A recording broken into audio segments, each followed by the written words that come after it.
Welcome to our funeral. This is Championship Rings. This is a Thursday. This is May 15, 2025. We should be playing game 6 right now. We should be playing game Go 6 ahead, sir. in Indianapolis. We should be playing game 6 with us up 3-2, Indiana fighting for their playoff lives with the potential of game 7 on Sunday. Hell no, that didn't happen because the Pacers won 5 games in Cleveland this season. They won both regular season games here in Cleveland, and they won games 1, 2, and 5 here in Cleveland. We got punked in game 4 in Gainbridge Fieldhouse. I don't care what anybody says. Jalen, Sean, my friends Chris, Colin, Brandon. Sorry, not you. Not me. My friends Chris, Colin, Ben, anybody. This season is a complete and total failure. 64 wins. First Central Division title since the 2017-2018 season. First time you get the number 1 seed since the 2016 season. Oh yeah, that's the season where you won the NBA Finals.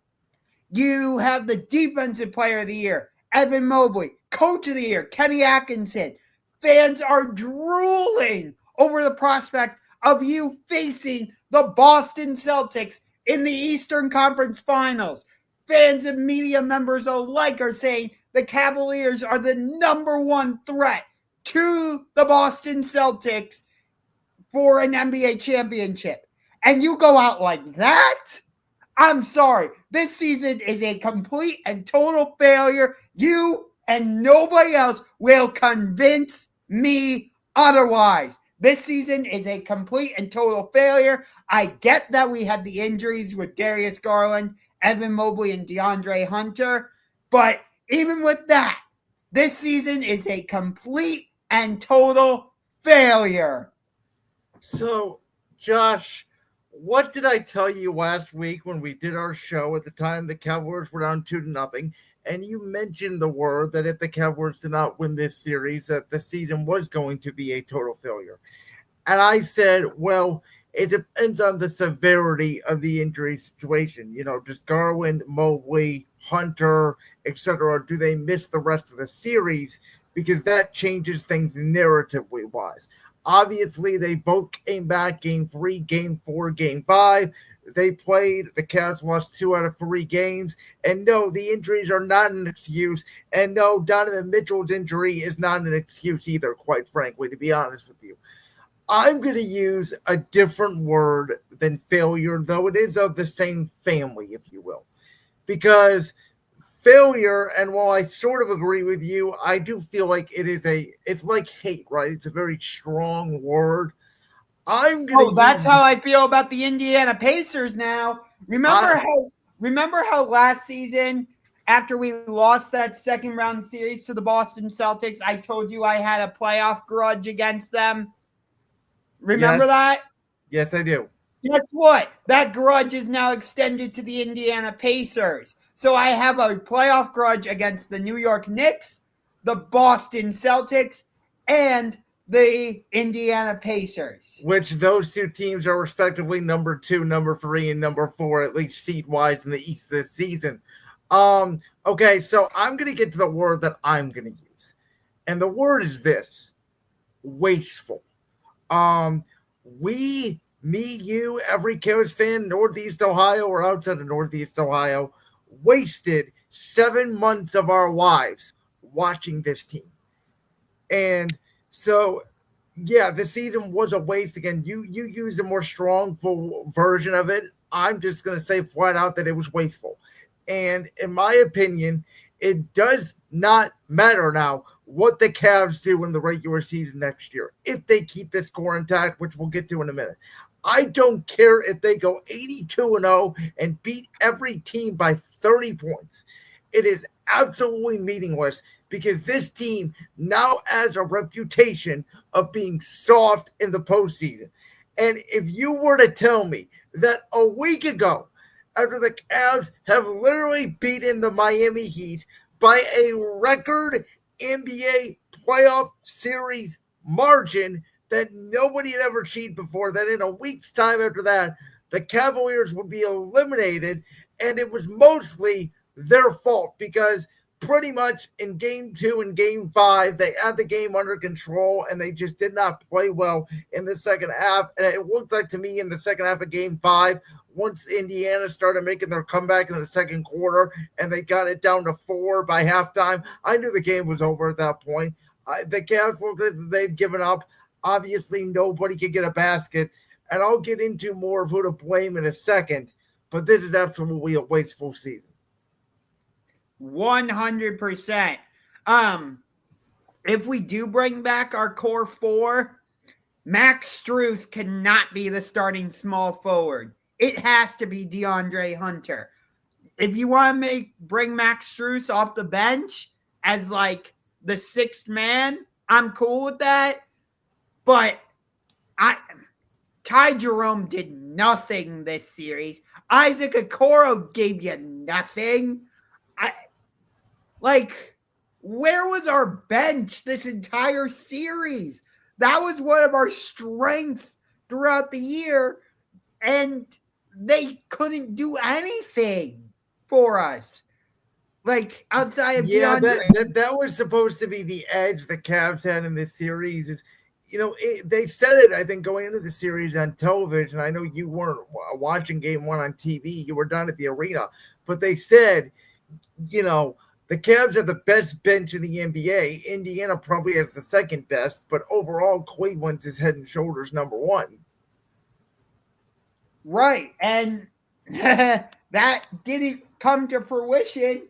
But Indiana's bench sure came through for them. Obi Toppin, Ben Mathurin, TJ McConnell, they all contributed. I can't say anyone off our bench besides DeAndre Hunter really contributed. Jerome gave you a spark in game 5 at the end. That's about it. He did keep the Cavs in the game somewhat. I mean, he was the only one that could make a shot. Max Strus went 0 for 9 from the field or whatever he went after texting the group chat that if you don't believe, don't show up to work tomorrow, and that Max Strus lays literally a 0 burger in game 5. You're right about one thing. You can't have Max Strus in the starting lineup. You can't have him on this team anymore.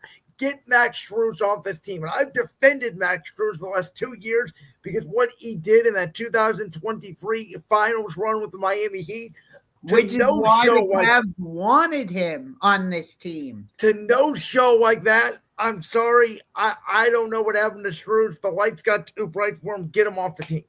Yes. In I my feel opinion. The same way sorry to cut you off, but I feel the same way about Isaac Okoro. Is Okoro under contract next year? Or yeah. Okay. Apparently, I didn't realize this, but apparently we gave him like a 3 or 4 year contract extension for $10 million a year. Yeah, I'll be honest. That's news to me. I did not hear that. So I'll double check on that. Yeah, 3 years, $33 million. Yeah. What did he do? He is under contract for 2 more seasons after that. He's actually going to make $11 million next year, which, to be honest with you, based off the NBA salary cap situation in today's NBA, is not terrible. It's like 6 or 7 million 5 years ago, with inflation, if you will, the NBA cap. But Okoro's got to go. We agree on that. So here's where I'm at, Josh. I know you think we should trade Darius Garland. I know that's your big thing. Well, let me say this. There's 2 factors here. Number 1 is last year you blamed the coach and the same issues happened. So it's not the coach. So in my opinion, you can't run this back because you already tried it with a new coach. Now you're not going to blame the coach. Now you have to shake up the roster. And the other thing is, and this is what I'm so freaking scared of, because I'm going to tell you something.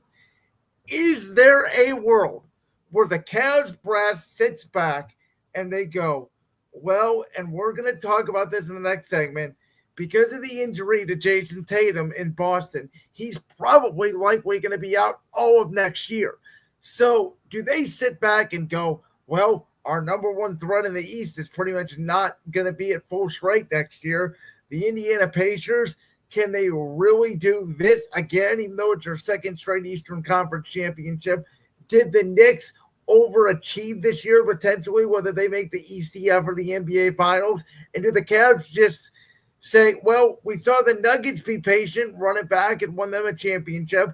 We saw Boston somewhat be patient, run it back, won them a championship. Same thing with Golden State in 2022. I am scared to death that Kobe Altman just sits back and goes, you know what, we're going to be patient and we're going to run this back.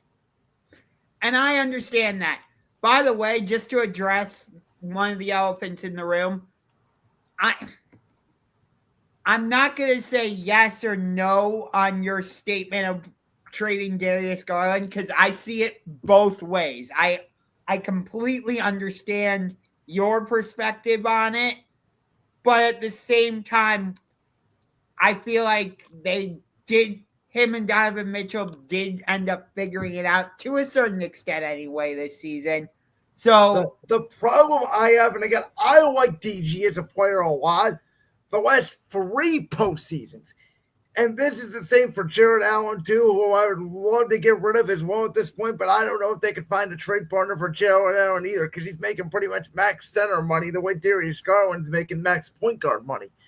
And so the reason why I say trade DG is because he's been hurt the last 3 postseasons. He has not played well the last 3 postseasons.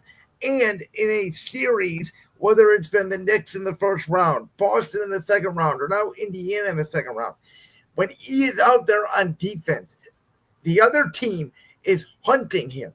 And when he's not making shots, and when it's been Donovan Mitchell hero ball isolation, and DG is a liability on defense, in my head, I'm thinking, okay, let's make Mitchell the distributor, and let's go get a bigger.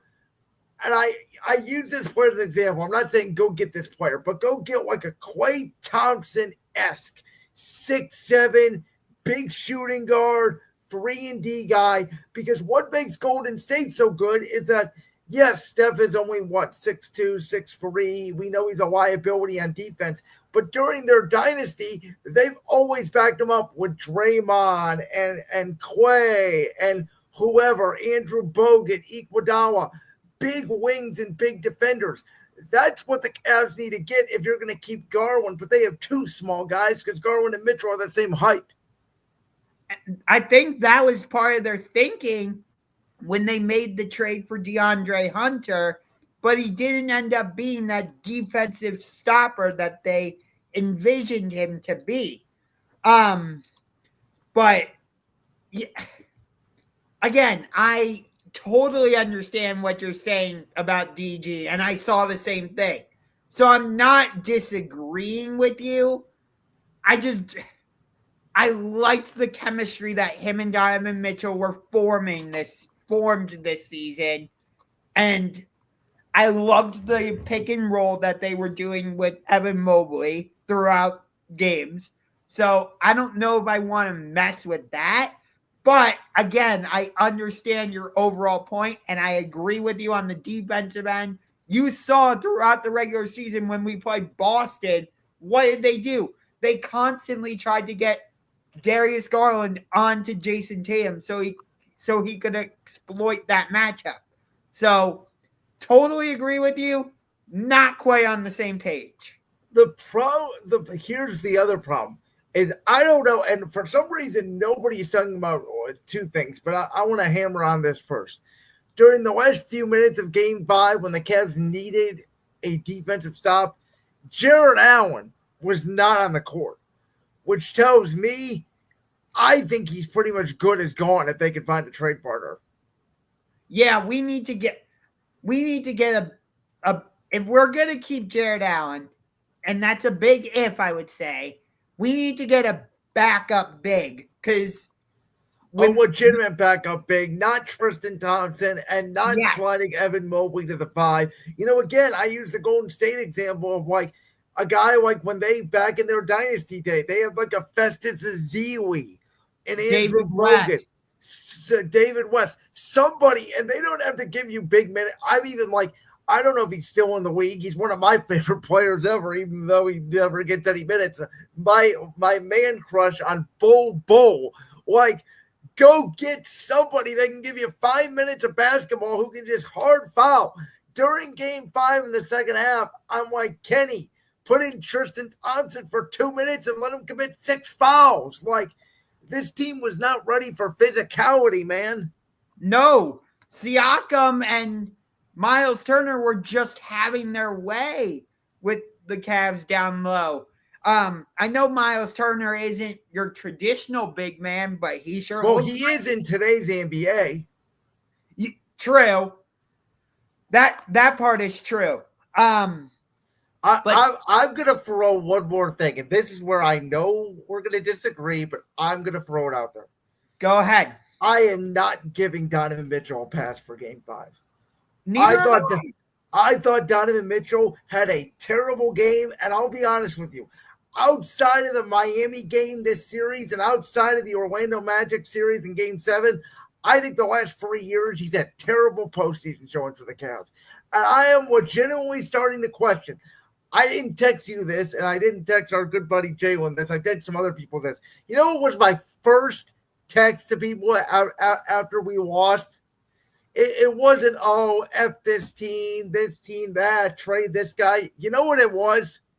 Pull a Draymond Green and go call LeBron in the parking lot and tell him, get here for the minimum. Because I'm not so sure Donovan Mitchell was the number one on a championship team.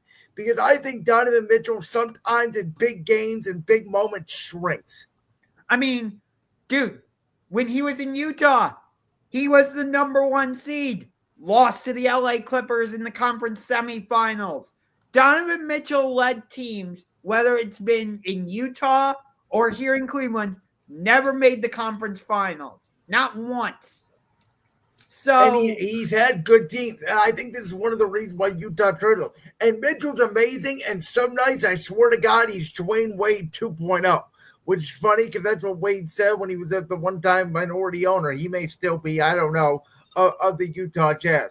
But I'm like, and I know they can't do it because, like I said, because of cap situations, you would have to sign for the minimum. And I'm not this fanboy saying, oh, bring back LeBron because LeBron's been here and he'd be the savior and yada, yada, yada. No, like, I'm saying bring back LeBron because he's the exact type player you need. He's not leaving LA he's not at all. I completely agree with you. But in order for this team to get over the hump, I mean, dare I say, I don't know, do you dangle something out there for Kevin Durant? I don't know. No. Do you dangle something out there for Giannis? Do you try? I don't know. I don't. It's so hard. I don't know if I want that Kevin Durant drama here in Cleveland when we already have to deal with Shedeur Sanders and number 4 for the Cleveland Browns. You know what? I disagree with you on Durant's drama because ever since the torn Achilles, since he's been in Phoenix and really Brooklyn, he hasn't been part of the drama since he came back. I mean, Phoenix, he's been no drama. He's been the guy just hooping. It's been the team around him that's been a disaster. That part I agree with, but if you trade for Kevin Durant, you're going to get all those bells and whistles. Generally, that's part of his history, and that's part of his baggage. You can't just escape that.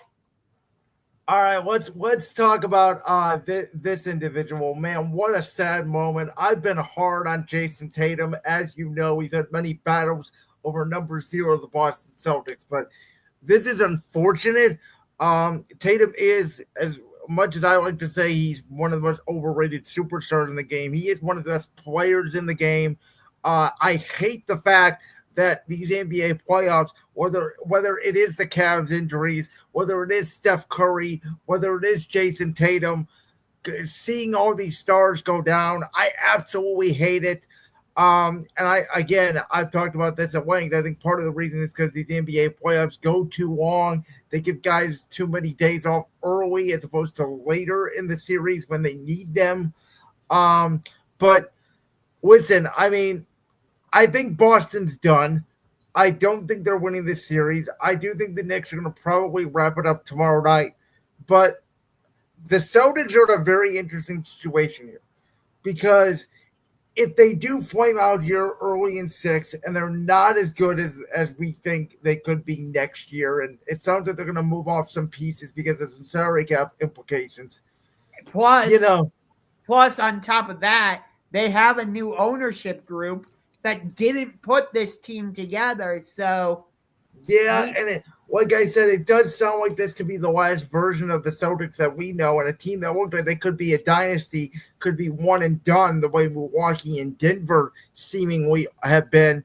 But Jayson Tatum's legacy is a very interesting situation here because, as I mentioned, if Boston does go down a little without him, it will increase his value and it will help people like your argument that Tatum is the centerpiece around this team. He is the 1A type guy. But if the Boston Celtics, by some miracle, which I don't know how people have not talked about this scenario yet, if they do come back in this series against the Knicks and they win Game 6 and they win Game 7, and for the sake of argument, let's say they beat Indiana and get to the NBA Finals, well, then Jayson Tatum's legacy is going to take a little bit of a hit, and it's unfortunate, and he's going to be a very, pro favorite crowd guy like Kevin Durant was when he came back from his torn Achilles because nobody liked to see anybody get hurt. But Jayson Tatum's almost lore in Boston Celtic realm is being decided when he's not on the court by team success. When I saw this happen, I knew right away it was like an ACL or an Achilles because you just know when it's a non-contact injury like that. When I saw the non-contact and when I saw him grab right below his heel, I kind of figured it was Achilles right away. Did not initially on the first replay, right? Because when they showed the replay, it almost looked like they bumped knees. And then you see it again from the other angle, and there was clearly no contact. And he's writhing around, screaming in pain. And when I saw him getting wheeled to the back, I knew. Yeah. It sucks, man. Like, again, as much as I'm not as big of a fan of Tatum as you are, it's the worst thing about sports. I've always said this. Watching somebody injured is the worst thing about sports. It rips your guts out. Yes. So for me, Jayson Tatum is at least a top 15 player, if not top 10. Oh, he's definitely top 15. I never said he's not. Some people put him closer to 5. I think he's probably 9 or 10. I argue he's closer to top 5, but we can have that discussion on a different day. And I don't think the Celtics would be as good if they didn't have Jayson Tatum or Jaylen Brown. They're better together. Well, what I'm saying is we're about to find out. Though I'll give Jaylen Brown his credit because he got a $300 million contract extension this offseason, and he put in that work in Game 5 alongside Derek White, who put up a surprising 34 points. So can I say this? Part of me thinks the Knicks sort of just tanked the second half last night and was like, you know what, we played them close to the half. We want to end it at home. Kind of like the way Golden State did against Houston in Game 5, that they couldn't end it at home. We see teams do that all the time in the NBA when you're up in a series and you feel like you have control of just punting on that road game before you go back home. So I expect the Knicks, who, quite frankly, let's be honest, has for the most of this series been dominated quarter-wise besides the fourth quarter of these games, which is why they're up 3-2. I think the Knicks will play 48 minutes of hard ball, and I think at this point they have as much depth as Boston, and they are shooting as well as Boston, which surprises me. Yeah. You can never count out the Knicks when they have the player who's now being labeled as Mr. Clutch, Jalen Brunson. He's absolutely entered the superstar category.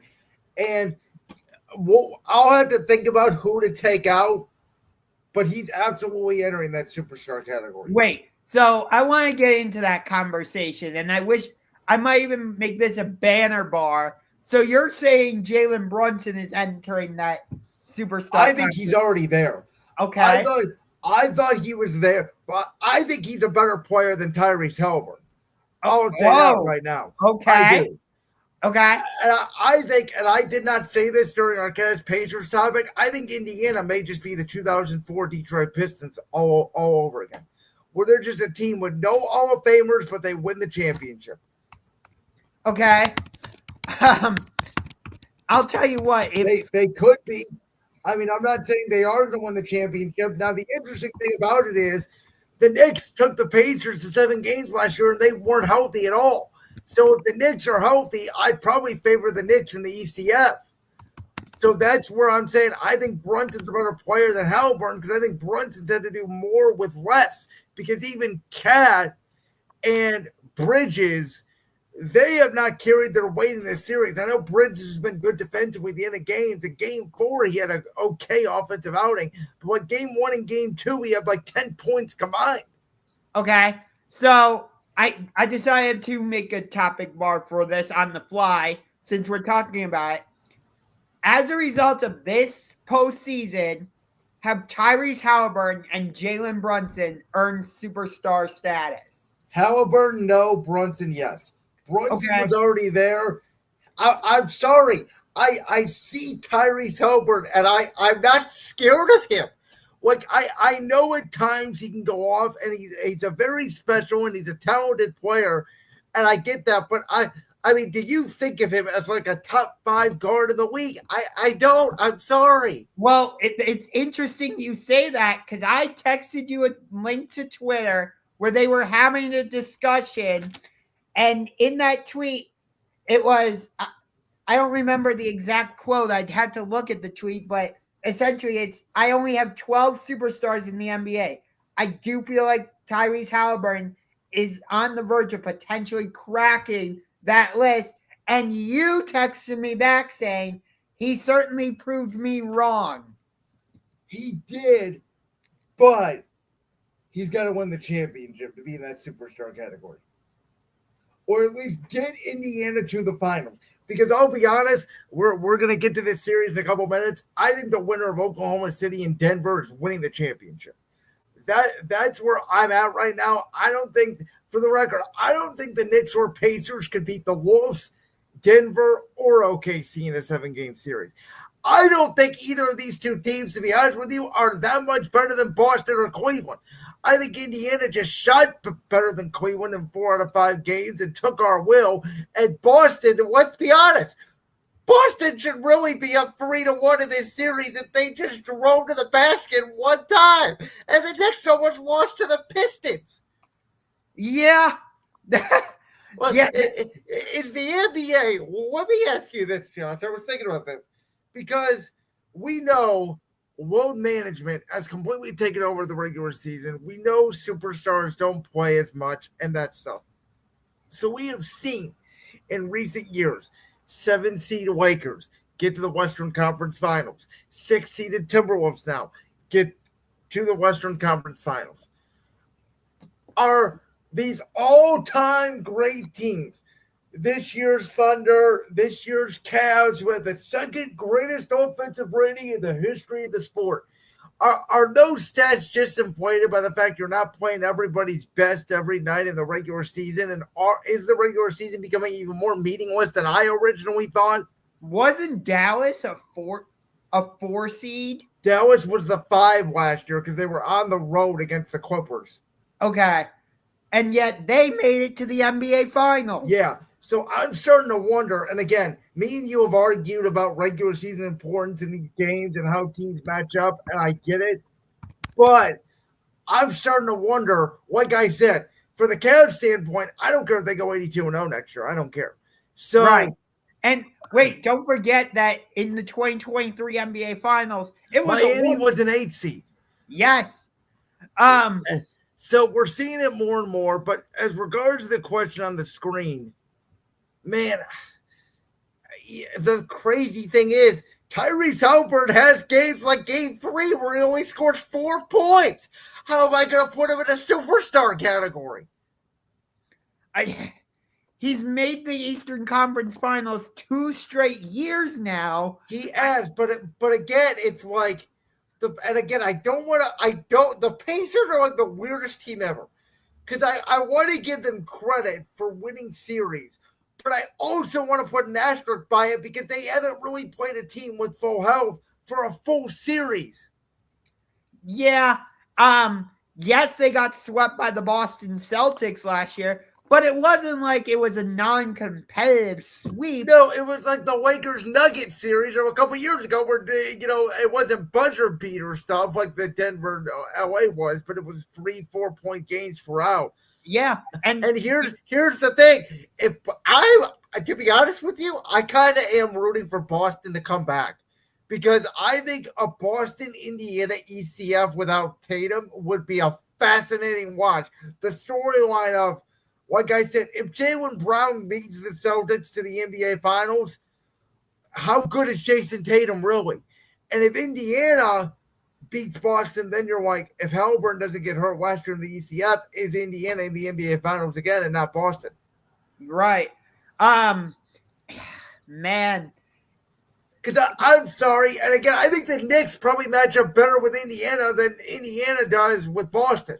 I mean, I think this is a matchup thing. The Knicks took the Pacers to 7 games last year, and they were all hurt. Yeah. The Knicks have got to get this done tomorrow in New York. You do not want to go back to Boston. No, I don't think they can go into Game 7 of the TD Garden. Because the Pacers are waiting. Like, they are getting their rest. They'll be fully healthy. Like, Siakam's going to be good to go. Neesmith is going to be good to go. Haliburton, Turner, they're all going to be good to go and ready and waiting. It'll be interesting to see what the atmosphere is like at Gainbridge Fieldhouse, because not only do you have the Pacers playing, but the WNBA season is starting on tomorrow or on Friday night, and the Indiana Fever are playing on Saturday. Crazy to be a basketball fan in Indiana right now. Yes, it is. All right. This answers yes.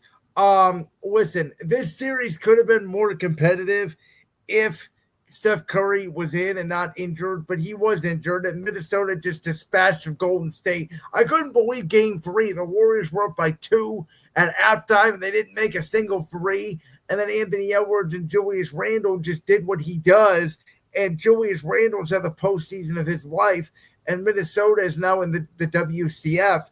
We know one thing. The T-Wolves are built for Denver. We don't know if they're built for Oklahoma City. But in regards to Golden State, we talked about it when it happened. Jimmy Butler was a Band-Aid. It made them fun. It made them relevant for a little bit. They went on that little bit of a run at the end of the regular season. They beat a young Houston team. But we look at the West next year, and oh my goodness, the Western Conference is going to feature the Thunder, the Rockets, the T-Wolves, the Lakers, the Nuggets, the Spurs, the Grizzlies, the Dallas Mavericks, who we're going to get to in a little bit. Yeah, I don't think this Warriors team has any shot in hell of getting remotely back to a championship. They will never do it because he is like the Derek Jeter to that franchise, but they may seriously have to think about trading Steph Curry. Unless they want him to end his career with just competing Golden State and not winning championships the way LeBron seemingly will in LA. This team is old, and when they don't have Steph on the floor, they literally cannot score and are playing lacrosse players. I like that you didn't include the LA Clippers and that when you mentioned all the other teams. By the way, there's them too, because they're probably not going to be great now, but they got Kawhi Leonard and James Harden. I mean, come on. I mean, Why would you trust James Harden in a game 7? That's You your don't, but I'm saying regular season wise, they're going to be another one of these teams that are going to be battling between like seats 3 and 8, like they are every year. yeah. This is what part of the reason why the Warriors made the trade for Jimmy Butler was because if Steph goes out, the Warriors can count on Jimmy Butler, or at least they thought they could, to get them a game in a series like this. Because from what I heard, Steph was going to probably return for a possible game 6. So all the Warriors needed was for Jimmy to go for a game where he had like 20 and 10 in terms of. Well, that was hope for them. It was never really confirmed. It was like we were going to rush Step back if there was a game 6. Like that was the earliest he could have played, and he wouldn't have been healthy. So I said it as soon as he got hurt, felt like the series was over. Yeah, I agree with you. I still wish Houston would have won that series against Golden State because that would have been a fantastic conference semifinals. But Jalen Green was an absolute no-show. I'm trading him if I'm the Houston Rockets. But that's okay. No, this is a good conversation. We can talk about this because I wanted to bring this up because I haven't brought this up to you yet, and I want to know your thoughts. So obviously, there's 2 big fish out there in the pond this offseason who could potentially be on the move. I mentioned them a little bit earlier, Giannis Antetokounmpo and Kevin Durant. I'm gonna throw one thing at you, Josh. Okay. Because I think if Giannis is getting traded, it's either to San Antonio, who we'll talk about here in a minute with the lottery, or Houston. But does he sit back and he goes, the Cavs stink. Indiana's good, but again, like, how good are they really? The Knicks are good, but I'm certainly the best player out of anybody they have on their team. Nobody else in the East is really a big threat. Now that Jayson Tatum's going to be out the whole year, does Giannis try to run it back one more year? I don't think so, knowing that he's not going to have Dame for almost the same amount of time. Yeah, that changes stuff. It's something to think about, though. Like, does he want to go out west? Because here's the argument. Do you want to go face all those teams I just mentioned? Or would you rather get through maybe Cleveland or Indiana and give yourself a shot? Even though you have not played great against Indiana the last 2 postseasons. I don't know. From what I've heard, if the Bucks are going to trade him, it's going to be to a Western Conference team. I can't see them trading him to an Eastern Conference foe. They'd be silly to do that. But so it would make more sense for them as Brandon has disappeared. But I'll continue here. If I'm the Bucks, I'm trading Giannis to a Western Conference team, not an Eastern Conference team. Giannis probably wants to go to a team like the Miami Heat, for example. But again, I can't see the Bucks doing that. I can't. You there? Yeah. Sorry about those technical difficulties, folks. Okay. But I was just saying, like, Giannis, I could see him wanting to go to a team like the Miami Heat, despite Heat culture presumably being dead. But I don't see the Bucks doing that and giving a potential challenger in the Eastern Conference an asset like Giannis. I get that Milwaukee would probably want either Tyler Hero or Bam Adebayo in the trade, but I can't see it. So it makes way more sense for the Bucks to trade Giannis to a Western Conference team like San Antonio or Houston. No, I get that. Now, if you're Minnesota, let's switch the conversation to them for a minute here. Who would you rather play between Oklahoma City and Denver? Do you care? you can beat Denver because you did it last year. I believe they won the regular season series against Oklahoma City, if I'm not mistaken. I'll double check on that. But Oklahoma City does have maybe the same, if not more, bench depth than you. Yeah, You might have the best player in the series, though. I mean, do you? I take Ant over SGA right now, personally. see, I'm the opposite. I would take SGA. And Oklahoma City has also not been there in a game 7, potentially, if they do defeat Denver tonight, and they haven't been in the conference finals. So I was wrong. They split the regular season series 2-2, with both teams winning on the other's home floor. And they both won on their own home courts as well. So I think that would be a pretty even series. I don't know if which I would rather face if I'm Minnesota. I don't know. Because I know both teams really well because they're in my division. Though I don't know how much longer OKC is going to be in the Northwest Division.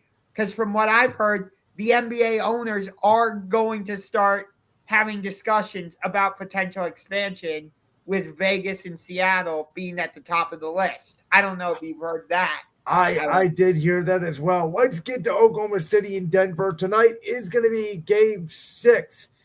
Can Denver force a game 7? I think they can. I don't know if they will.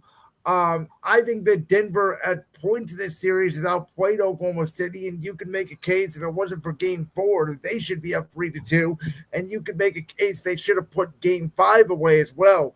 The problem for Denver is when Jamal Murray isn't having a good night from the field and they don't get contributions from the likes of Aaron Gordon and Westbrook and Christian Braun, like they don't have that much of a bench to begin with, and Oklahoma City is so deep that over the course of the game, the Thunder are just wearing them down. That every time it gets close in the fourth quarter, Oklahoma City is just pulling away late because they have more energy.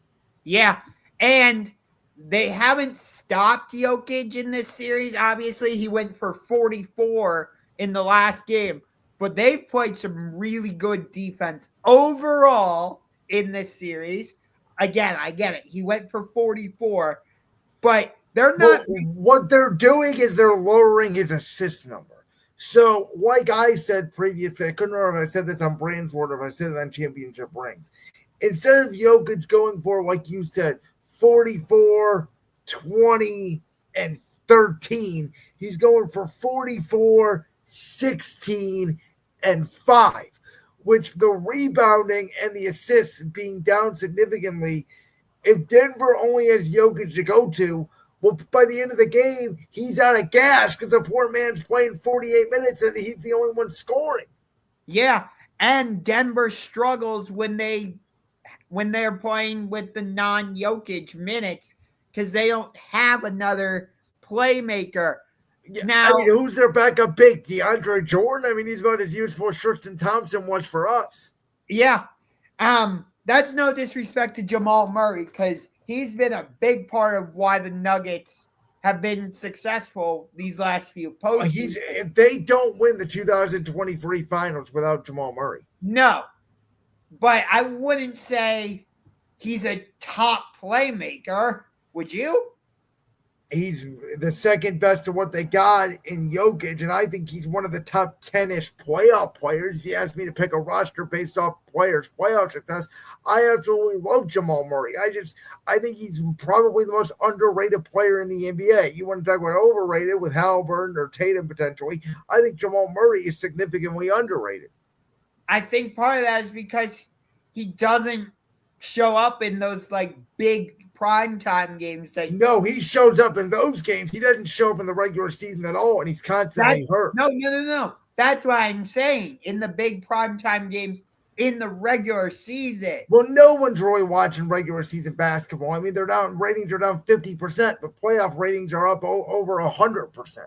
So with Jamal Murray, for example, I separate him into two different categories. The playoff version, where I think he is a top playmaker, and then the regular season version where I would say he's not one of the top playmakers because, in the playoffs, we saw it against the Lakers. I think it might have been in the series last year. He had 2 buzzer beaters to win for the Nuggets. Here's the other thing, too. He needs to go back to being their number 2 and not Aaron Gordon. If Aaron Gordon can give you this production, but he's your number 3 scorer, Denver can win this series. Yeah, but I'm just going to say this. As NBA fans tonight, I think we should all be rooting for Denver. I think Game 7 with a Denver team that just made the championship 2 years ago. They fired their coach with 3 games left in the season. They have the best player in the world. They've already been for a Game 7 this postseason.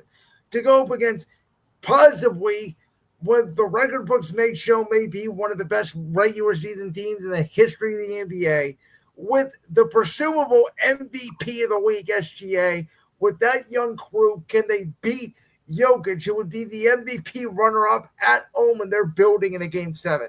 I think that is absolutely theater. Like, that to me is like Game 7 of the NBA Finals. That's what I see.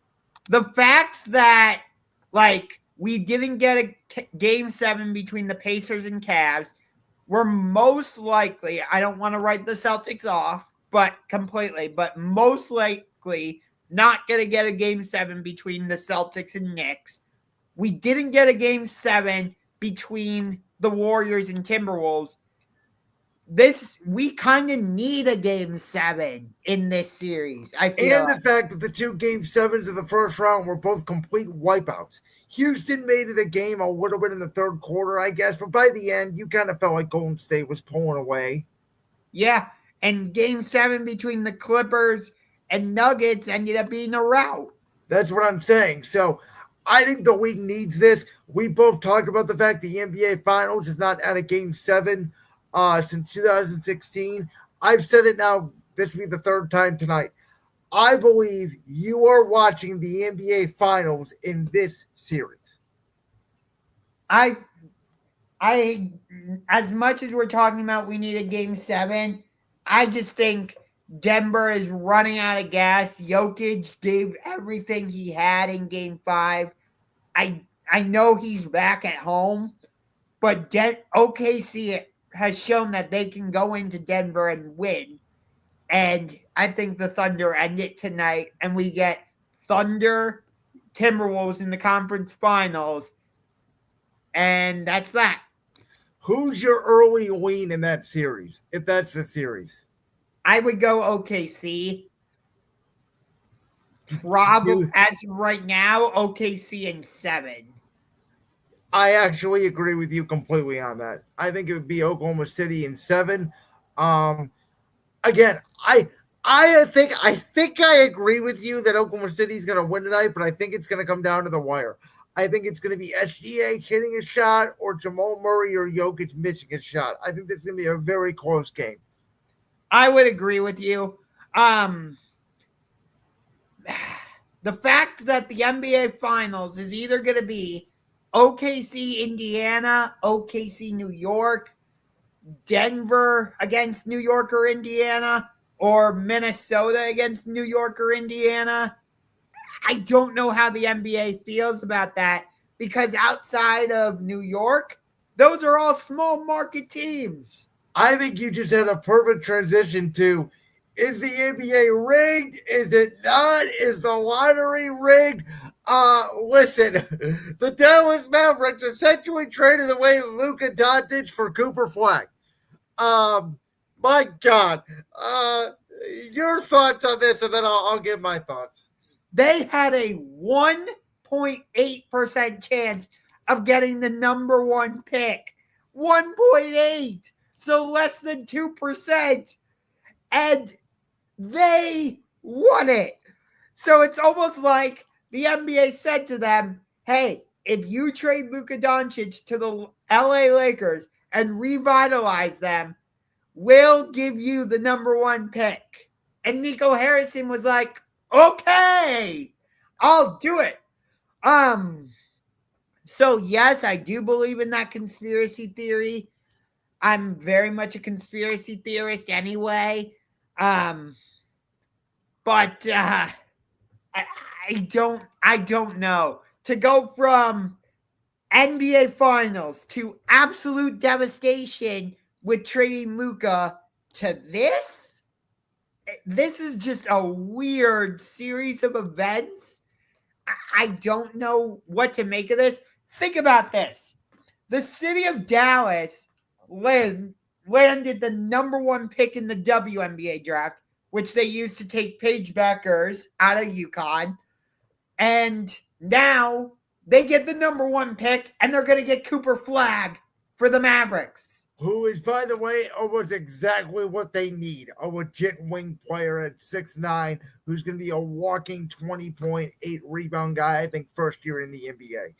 And if you tell me Kyrie Irving's going to come back healthy and Anthony Davis is going to stay healthy, and you had Cooper Flagg and Derek Lively and Daniel Gafford and PJ Washington and those guys in that mix, are the Mavericks maybe not quite championship contenders, but they're certainly like a hair off, maybe?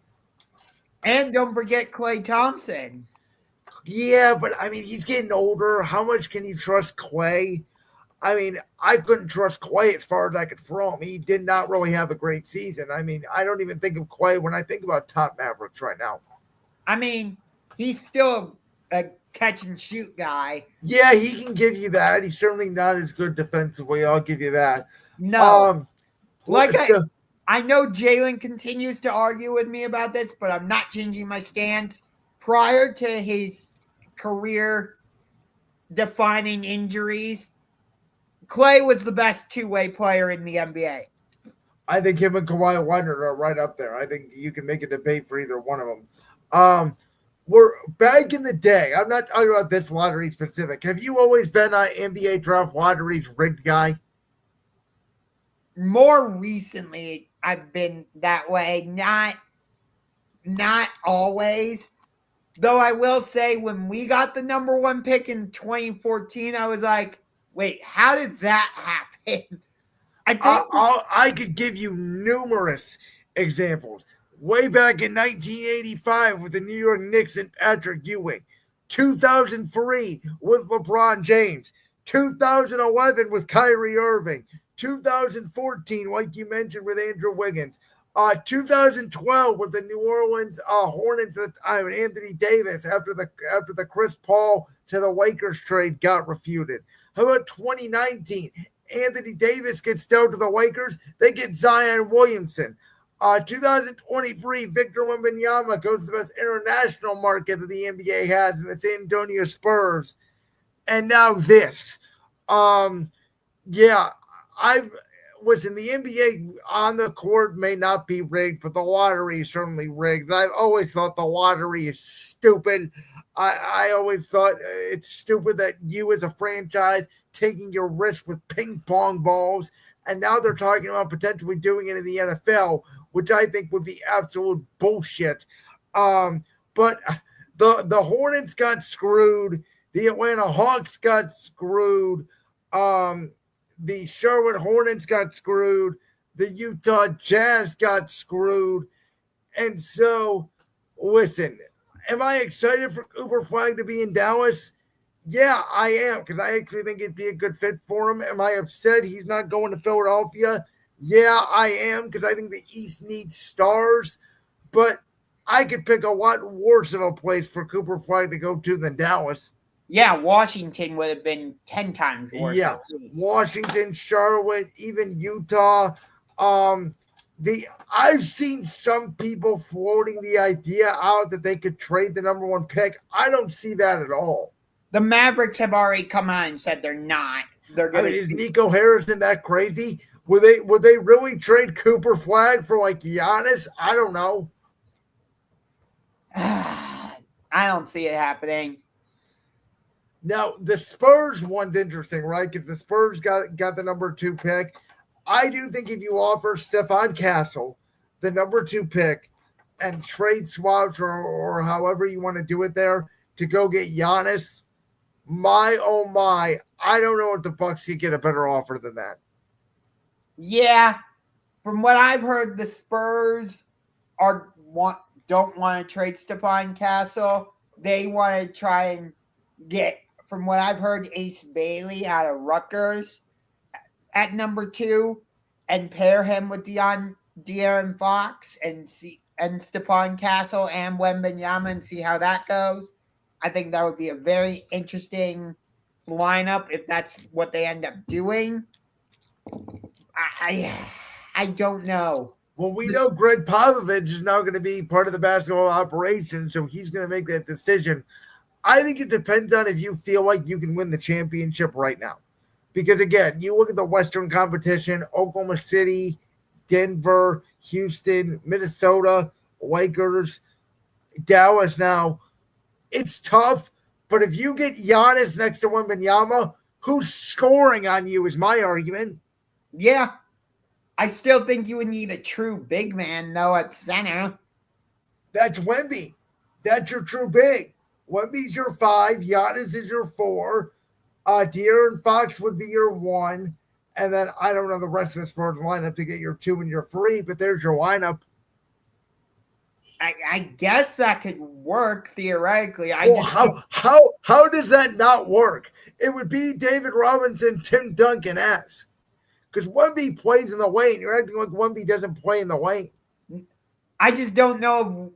I know most of the centers now step out and shoot the 3-pointer, but a lot of them also can get down low and bang. Have you not seen Wemby play a lot with the Spurs? He's a 5-tool player, Josh. He goes out, he goes in the paint, he shoots the 3, he leads the league in blocks. He was single-handedly pretty much won 30 games of the Spurs this year before he got hurt.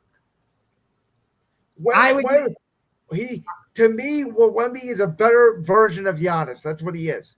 I would just have a few questions about Wemby playing at the 5. He's playing the 5 his own career. I don't understand that point, Josh. He's 7'4". What other position is he going to play? I thought the Spurs played him more at like the 4 or the 3. No, he's the 5. He's like a point center. He's basically Ben Simmons on steroids. Except he's actually willing to shoot the damn ball. Yeah. So it's going to be fascinating. The West is just insanely crazy. Let's get to, I know what me and you both want to talk about. We are both nerds on this stuff. Before we get to our top 5 NFL games of this season, what, Josh, was your biggest takeaway? Because I know you're more of a nut on this than I am, and I didn't think I'd meet anybody that's a bigger nut on this than me of the NFL schedule. Well, first of all, as a Browns fan, I'm absolutely pissed that we're playing the Minnesota Vikings over in London again. Because do you know the last time the Browns hosted the Vikings? 2009, and before that, it was 1990. Yes. So we were supposed to host them here in Cleveland in 2017. Nope, that game was played over in London. And so as a Browns fan, I'm like, okay, we're playing the Vikings in Cleveland this year. There's no way they're going to put that game in London and screw Browns fans twice. Yep, they did. Why? Why aren't the Vikings allowed to come to Cleveland? And you might be thinking, okay, Unger, you have plenty of other games to care about in Cleveland. Why do you care so much about the Vikings? Well, it's because the Vikings only come to Cleveland once every 8 years, and they're one of the teams that I have not yet seen the Browns play, and I would like to. So, yes, I really care about that because I've seen the Browns play the Eagles here in Cleveland. I've seen them play the Giants. I've seen them play the Cowboys. So when Washington comes to Cleveland next, I want to go to that game. I've seen the Browns play the Seahawks. I've seen the Browns play the Cardinals. I've seen the Browns play the 49ers, and I've seen the Browns play the Cardinals. So I've seen the Browns play the NFC West. But I haven't yet seen the Browns play the Packers or the Vikings here in Cleveland. And I would like to get that opportunity with the Packers, but the NFL has screwed me out of seeing Minnesota. I have not yet seen the Browns play the Panthers or the Saints, but I have seen them play the Buccaneers and the Falcons. So that's my big gripe about the Browns schedule. But I also find it funny that they're one of 3 teams, along with the Titans and Saints, that got 0 primetime games. I thought they would get at least one with the possibility of Shedeur Sanders being their starting quarterback, but that's not the case. I look at the start of the Pittsburgh Steelers schedule, though. At the Jets, home against the Seahawks. The way their schedule lines up, the NFL is thinking a certain quarterback who might retire, might not, is going to end up in the black and gold for the 2025 season. There's a reason why they put Packers Steelers on Sunday Night Football. Let's put it that way. Oh, for sure. Because they think a certain Aaron Rodgers is going to end up in Pittsburgh black and gold. But I tell you what, the NFC North is going to be fascinating. And one of the big games I'm looking at is, I believe it's week 6, if I'm not mistaken. And spoiler alert, it's in my top 5 games. You got the rematch of the Hail Mary game last year. Commanders, Bears. And it's a Monday night. Yes. That's going to be a fantastic game. I can't wait to see what the Bears look like this season with Ben Johnson as their new head coach. The Bears are one of the most fascinating teams. Well, now Caleb Williams won't have to try to get himself to the UFL now that he actually has a real coach. I know. The Bears are going to be one of the most fascinating teams in the NFL this season. That NFC North is completely fascinating. I think at the bare minimum, every team in that conference has like 5 standalone games. Minnesota has 7, 5 primetime, and standalone includes the 2 international games, which they have 2 back-to-back. They will face Pittsburgh, and then they will face the Browns in 2 different countries. Yep. So, yeah, their 2 road games again for the AFC North are both overseas. And what is the NFL's fascination with the Dallas Cowboys? Because they have, I think, 6 or 7 primetime games. They have 6, I believe. And I believe that includes Thanksgiving as well, because that's a standalone game against Kansas City. My worst nightmare, the 2 teams I hate the most, the Swifties and the Cowgirls playing each other on Turkey Day. I'm going to be choking on stuffing. Okay, wait. Before you get to your general thoughts, I got to ask you this question. I think I know your answer, but how did you feel when the league announced you will be hosting Dak Prescott, CeeDee Lamb, Micah Parsons, America's team, the Dallas Cowboys, in the season opening game? Because I thought, based off the fact that you guys hosted the Atlanta Falcons in the season opening game after winning the Super Bowl, based on how that matchup went in the divisional round, I thought the schedule makers would go the same route and have you host the LA Rams because of how that divisional round game ended up going down. But nope, they went with one of the league's oldest rivalries, 2 teams that haven't played each other in week 1 since 2000 in the pickle juice game. So I want to hear your thoughts on all that. So, let me just say this. I was very surprised when we get to Dallas that the Rams game is week 3 and it's a 1:00 game. It's not even a primetime game. It's a 1:00 Eastern NFL Sunday ticket on Fox type game. So that did surprise me. I, for the record, thought it was going to be either Detroit, which that's going to be a Sunday night game, or Washington, who they saved for week 16, because clearly the schedule makers think that those two games are going to decide who wins the NFC East, which I'll be honest with you, based off the scheduling I've already done, they're probably right on that. But how I thought about Dallas, and I don't want to sound too cocky because they are my arch rival, and it is always Cowboy Week, and Cowboy Week has started in Philly. But my honest reaction when I first heard that was, I don't mind it. It's Cowboy Week. It's Eagles Cowboys as always, but 1-0. That my first thought was, okay, we're going to win this game because the Cowboys, in my opinion, have maybe the hardest schedule in the NFL. Josh, I know we don't make our NFL predictions until August. I'm going to throw one out there on the table right now. The Dallas Cowboys will be significantly in third place in this division. I'm talking about, I think they will be 4 or 5 games back of the Commanders and the Eagles, who will be fighting for first place at division's end at the end of the year. I think Dallas does not get anywhere near 7 wins. Interesting. Even though they play the Giants twice.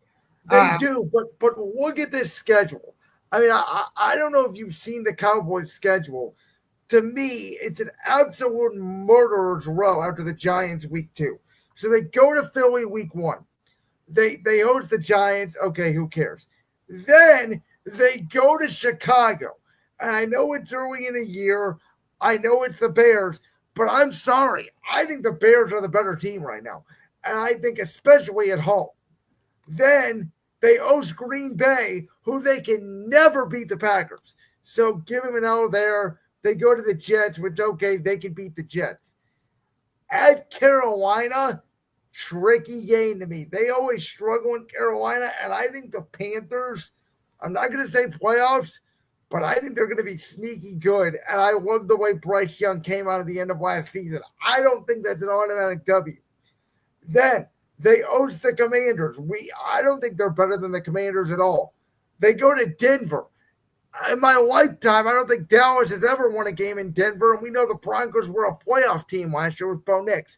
Then they got Arizona and Kyler Murray, who has never lost a game in AT&T Stadium, and that's always the stadium he's played in the most. So that's just through October and early November. I got him off to a 2-7 or at best 3-6 start. Yeah, it's a tough slate. Could be tough sledding for the Cowboys. Excuse me. I look at the way the Ravens' schedule is breaking down. You got Buffalo right off the bat, Cleveland in week 2. The Ravens should win that game in Baltimore. I think they got Kansas City week 3, if I'm not mistaken. No, Kansas City's week 4. Okay. I forget who's week 3 then for the Ravens. It might be the Raiders. Let me double check. No, it's the Lions. It is the Lions, but it's at home. Yes. That's the key there, is it's at home. Yes. So their first 4 games.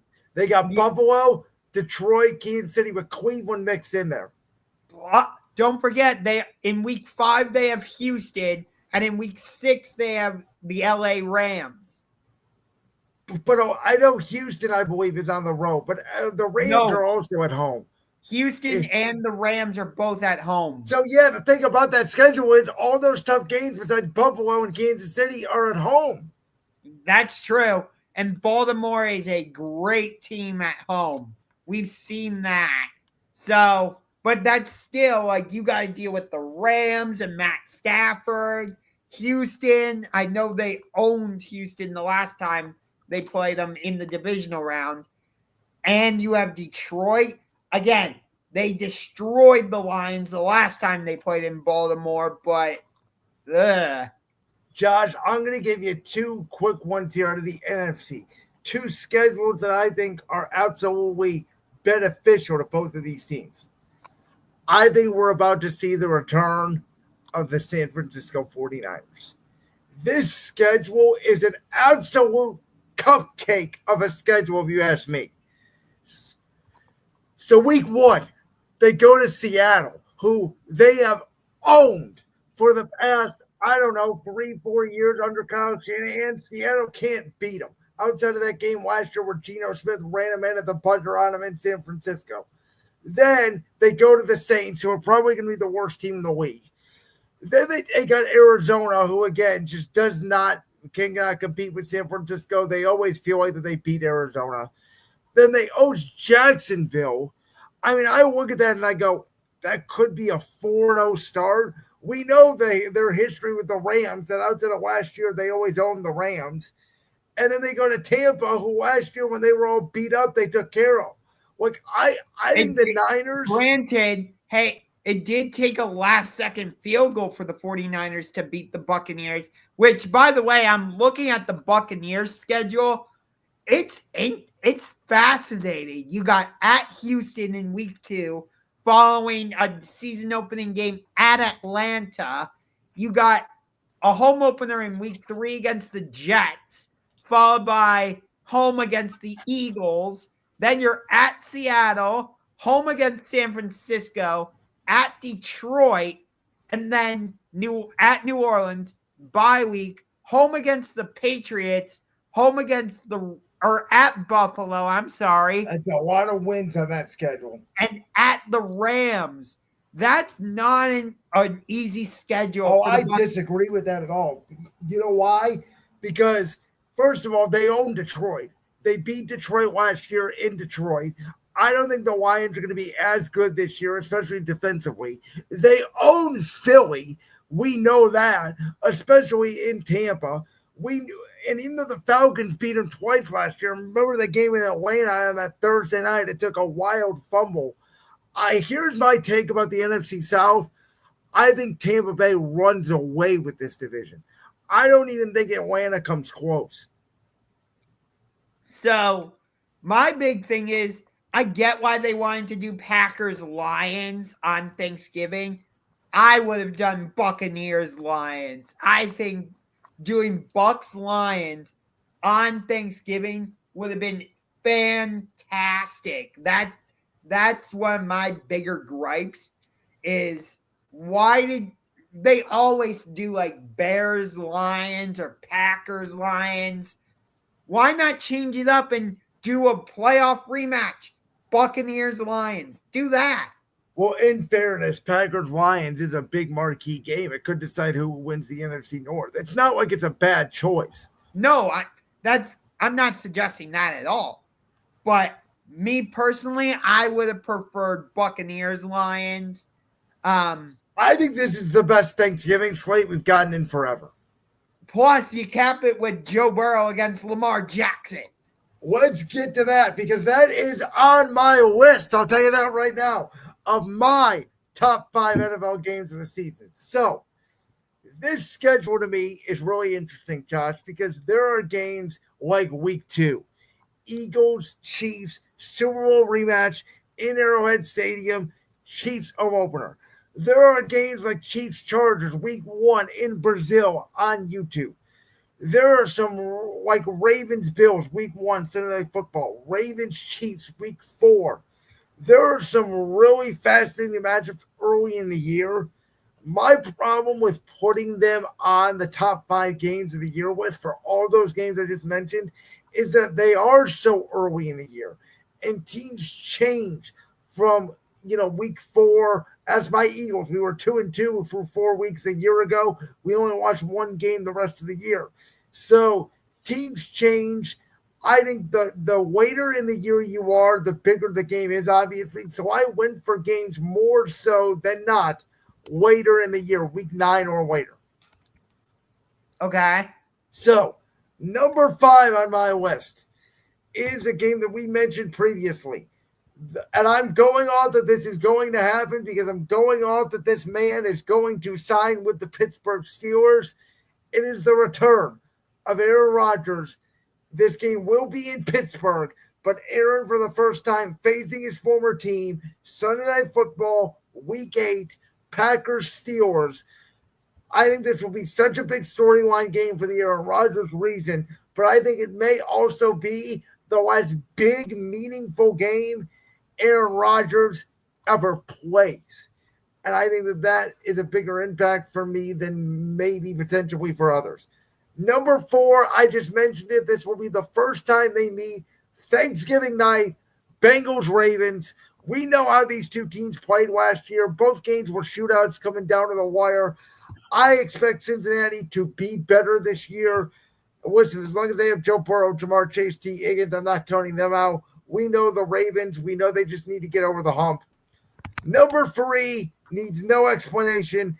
NFC Championship rematch, Saturday, December 20th, same day as the college football playoff starts. Eagles, Commanders, their first meeting of the year in Jane Daniels' building in D.C. Does that decide the NFC Championship? Number two, week 17, my Philadelphia Eagles taking on last year's runner-up, the Buffalo Bills. What many people thought was going to be the Super Bowl last year, could it potentially be a late season Super Bowl preview? Could this be potentially for a number one or number two seed for both of these teams heading into the postseason? And then number one, I don't think there's any doubt.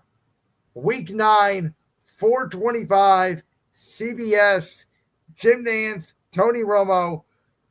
The Chiefs may beat them every postseason.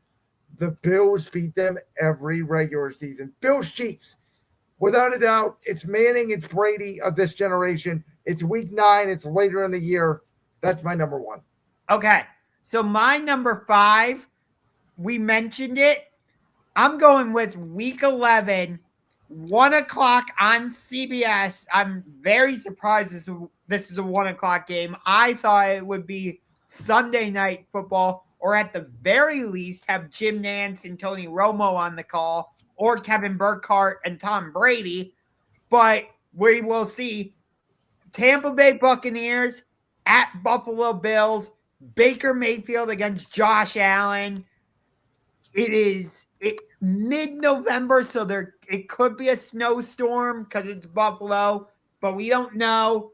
I think I think it's a Super Bowl preview? No, but I think it's still a fascinating matchup that deserves the attention that I think it's going to get. You got the number 1 pick going against, I believe Josh Allen was the number 7 pick. He was. Josh Allen has already established himself. Baker Mayfield has had a career resurgence with Tampa Bay. So I just love the storylines in that game. Number 4, I'm surprised you didn't have this one on your list. As an Eagles fan, week 10, Monday Night Football, Lambeau Field, the frozen tundra, Jalen Hurts, and the Philadelphia Eagles going against the Green Bay Packers with Jordan Love. I think that's going to be a fantastic matchup. It's a playoff rematch, but this time it's in Lambeau. And could this be a playoff preview? I think so. So not only would it be a rematch, but I think it's a preview of maybe not the NFC Championship, but at least the divisional round. At the very least. Number 3, this one might surprise you a little bit, but I am going with week 8 in Baltimore, Caleb Williams and the Chicago Bears taking on Lamar Jackson and the Baltimore Ravens. We know that if you're this team that's getting a lot of the press and getting all the praise, you go to Baltimore, you're going to get crushed. I think Caleb Williams, people are expecting him to take that next step with Ben Johnson. The Bears have all these pieces around him now. How does that fare when they go to Baltimore to match up with Lamar Jackson? I think that is a fascinating game that I haven't heard a lot of people talking about. And again, you might be surprised by that, but there's just something about that matchup that I'm like, it needs to be on the list for me. Number 2, it has to be Chiefs against the Eagles. It's a Super Bowl rematch in Kansas City. The last time they played each other on Monday Night Football, Philly won that game. I believe it was in fairly dominant fashion, if I'm not mistaken. No, we won that game. Remember, Jalen Hurts got the rushing touchdown, and then Mahomes threw the bomb to MVS, and he dropped it. That's right. Yes. And you know Kansas City is going to have vengeance on their mind. It's their home opener. And then number 1, just because it's my favorite game or my favorite rivalry, and the fact that they are ending the season in Pittsburgh with Ravens Steelers. Come on. Like, when these two teams play, it's not just bragging rights on the line. It is usually division title, playoff positioning. If Baltimore wins, then Pittsburgh's out, or if Pittsburgh wins, Baltimore's out.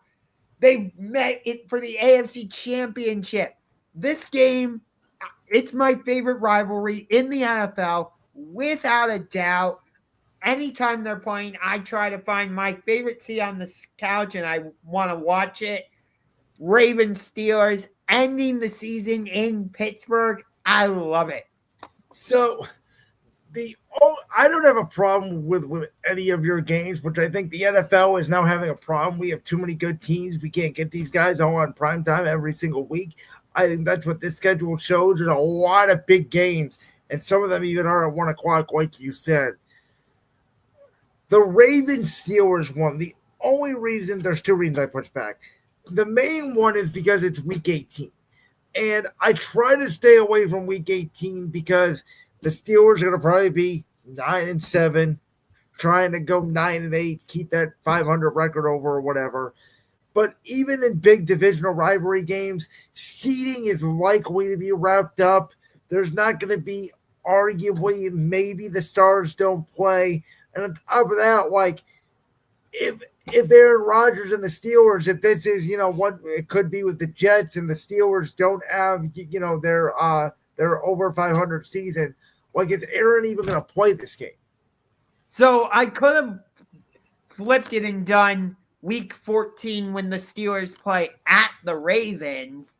I did think about that, but, week 18 is, they leave that, they have it as TBD because they want to put the best game on Sunday Night Football. And Ravens Steelers, like I said, there's usually big implications when they play each other. And that was the biggest drawing card for me. And I can see that. I don't hate your Bears Ravens pick. I just hope that Chicago lives up to the hype. I am surprised, and I know what you're going to say. It's because they haven't beat him yet in the postseason. But to me, Bills Chiefs has to be on there somewhere. Yeah, part of that is because I tried to find other games, because I know Bills Chiefs is going to be at the top of everybody's list, and I have no problem with you putting it number 1 on your list. That's part of the reason why I stayed away from Philly, Kansas City, because it was so obvious. And also, again, it's week 2. So it's a big game for both of these fan bases. But my problem with these big games early in the season, how much do they mean versus later in the season when it comes to actual stakes? They could mean everything or it could mean nothing. That's part of the reason why, as much as I wanted to do San Francisco, Tampa Bay, the fact that it's week 6, I don't love that. I would have liked that game to be a little bit later in the season. I think the NFL did the best job it could, though, at spreading out big games. I think we have 1 to 2 big games in every window every week.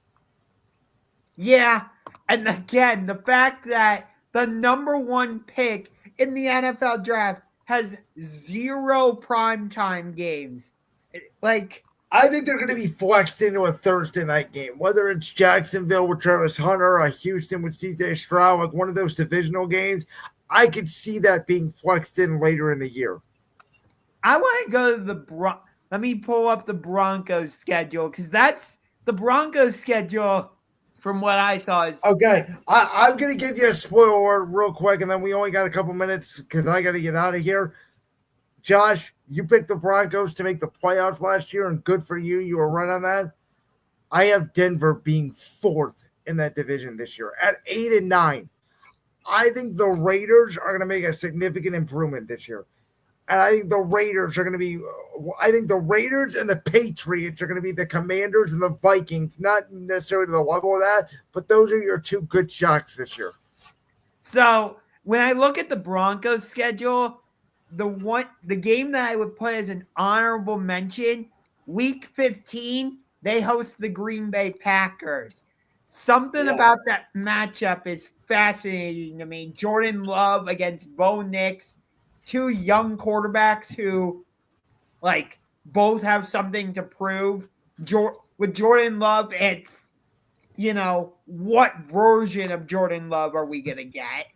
And with Bo Nix, was last year an anomaly, or is this who he is? So because of that storyline, I think that's also a really interesting game. I'll agree with that. I got to run, so we got to wrap up tonight's show. Appreciate you guys so much for listening to us. We'll be back next Tuesday in Championship Rings, breaking down all things NBA playoffs and whatever else is going on in the sports world.